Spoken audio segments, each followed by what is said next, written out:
I'm here to talk today about some things I've seen on Facebook lately. I mean, people are posting all kinds of stuff to real estate mastermind Facebook groups. There's a whole bunch of them on Facebook. And it's just, I got to clear something up because it's really been getting to me. Recently, I read a post where somebody said, why does the seller pay the buyer's agent? Good question. The seller doesn't pay the buyer's agent. The seller has never paid the buyer's agent.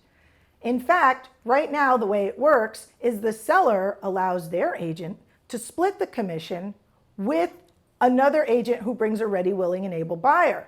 If that buyer is willing to pay the most money and the seller gets to walk away with the most money, the best deal for the seller.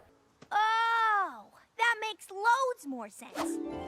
Here's how it all started. Years ago, real estate listing agents didn't have the internet. They didn't have a way to advertise to absolutely everybody in the world that they had a house for sale and how much that house for sale was listed for.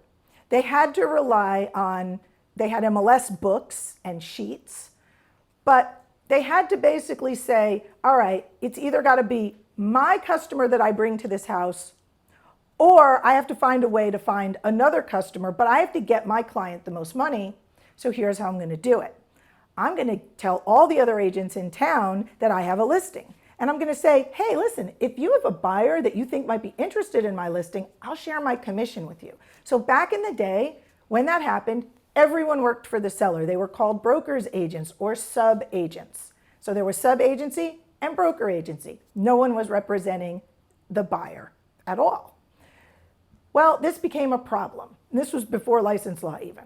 Then license law came in and said, you know, I think the buyer's getting cheated here. The buyer has absolutely no idea that the person they're working with is working on the seller's behalf. So they created license law and they created these agency disclosures. You had to all of a sudden sign an agency disclosure in your state telling your seller or your buyer who you work for.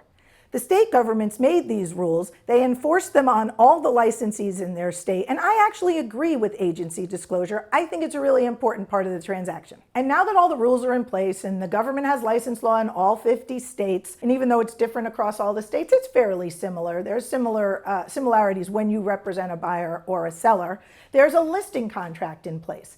Now, here is a copy of the My State MLS listing contract. And even though you may have used a different listing contract, it says pretty much the same thing.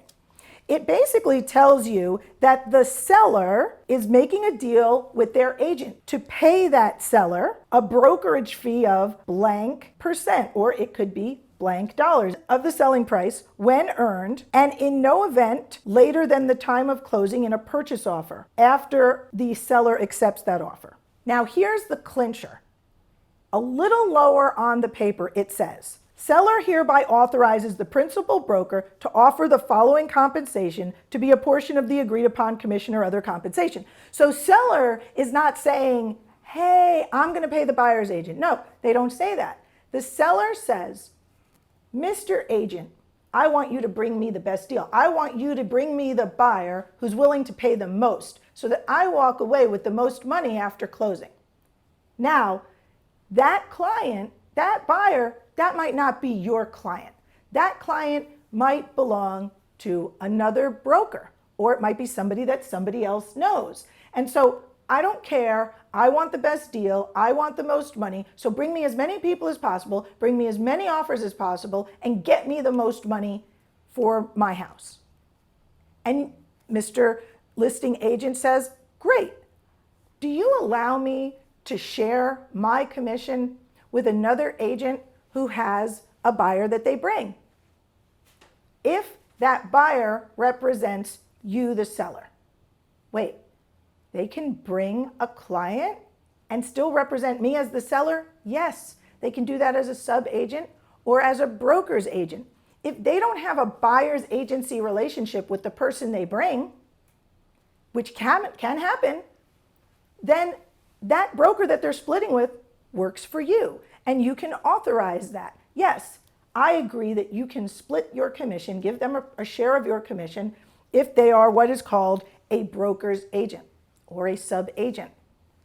Well, okay, but maybe the buyer that's going to bring you the most money has a buyer's agency agreement with another broker, do you want to keep that person away because you don't want to allow me to share any of the commission with them?